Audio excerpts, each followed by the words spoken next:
Taigi, ką reikėtų žinoti įsigijus papūgą? Papūgos narvas turi būti didelis, todėl rinkitės patį didžiausią narvą, kokį galite sau leisti, ir geriau jis būtų platesnis nei aukštesnis. Laktos narve turėtų būti natūralios, medinės ir geriausia įvairių storių, kad nebūtų visos vienodos. Žaislai turėtų būti natūralūs, sugraužiami ir be varpelių ir veidrodėlių.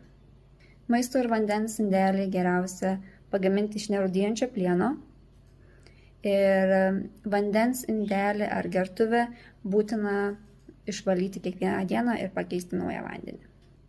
Geriausia turėti vieną atskirą indelį šviežiom daržovėm ir vaisiams sudėti ir kitą sėklom ar granulėm.